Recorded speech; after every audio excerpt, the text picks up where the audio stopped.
lors des dernières législatives, on pensait faire autre chose de plus utile pour les citoyens. L'initiative a trois raisons, généralement, globalement. C'est de faire en sorte que les citoyens puissent jouer un rôle de premier plan en rendant disponible l'information sur l'élection, sur le processus électoral. Faire en sorte également que les initiatives des pouvoirs publics, des institutions sur ce processus électoral soient renforcées par l'apport d'autres acteurs, d'autres individus. Et surtout faire en sorte que le citoyen électeur, là où il se trouve, puisse avoir accès à l'information, à la bonne information, à une information complète. C'est pourquoi on a mis en place cette plateforme numérique Sénégal Vote, que tout le monde peut consulter suivant le lien senegalvote.org, et qui offre trois fonctionnalités principalement. Nous avons embarqué une carte, la carte électorale, qui renseigne sur les centres de vote et les bureaux de vote. Donc, chacun pourra, par rapport à son quartier, à sa région, voir son bureau de vote ou son centre de vote et s'y rendre directement. Nous l'avons fait en collaboration avec la communauté OpenStreetMap.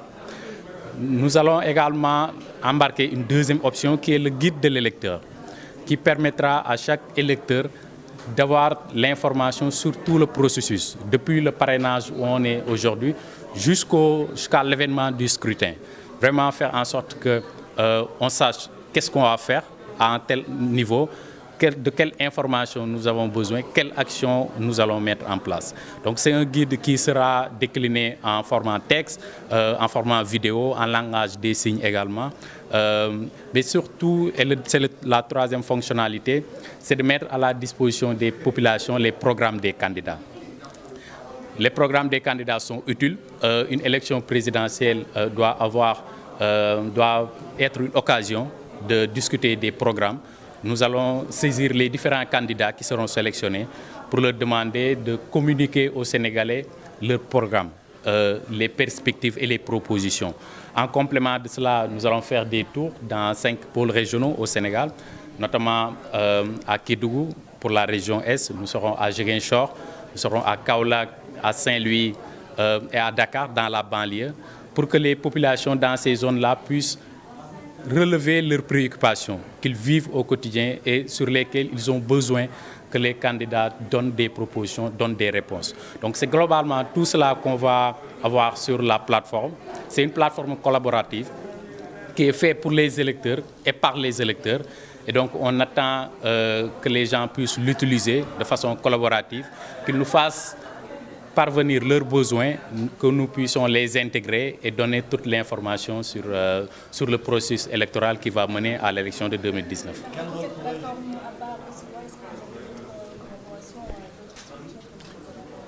La plateforme en tant que telle, c'est le résultat d'un processus collaboratif. Nous avons travaillé, comme j'ai dit, avec la communauté OpenStreetMap, qui sont des mappeurs. Donc leur rôle, c'est de faire en sorte que toute l'information publique qui est disponible soit accessible également sur Internet. Nous allons travailler avec d'autres acteurs, d'autres initiatives de la société civile qui, depuis plusieurs années, sont sur ce champ-là et en complément des initiatives. Nous allons également approcher la Sénat, la direction des élections, pour que tous les outils qu'ils ont créés, qui sont mis à la disposition des citoyens, qui servent à l'information des citoyens, soient mis également sur la plateforme Sénégal Vote, pour qu'une fois connecté, l'électeur, le citoyen électeur ait toute l'information par rapport à la manière dont va se dérouler le processus, par rapport aux différentes offres des candidats, ce qui permettra, le jour du scrutin, que chacun puisse voter en âme et conscience sur la base de propositions, sur la base d'engagement également des uns et des autres. Quel rôle pourrait jouer la plateforme en termes de La plateforme est une composante d'un ensemble d'outils que les différents acteurs ont mis en place. On considère que plus l'information sera disponible, plus elle sera accessible, plus elle sera complète, plus le processus sera transparent, le processus sera démocratique, le processus sera participatif. Donc il est de l'intérêt des différents acteurs, qu'elles soient institutionnels, de la société civile ou des individus, que toute l'information soit disponible et qu'elle soit partagée. La plateforme est là, elle est disponible pour tout acteur qui veut partager une information, qui veut la rendre disponible. Nous allons également faire cette démarche-là. Donc, l'objectif de la plateforme, c'est de communiquer de l'information et c'est de partager également de l'information qui nous vient d'ailleurs. Étant entendu que toute information disponible sur ce processus vise à un objectif précis, faire en sorte que le citoyen électeur puisse se déterminer en connaissance de cause.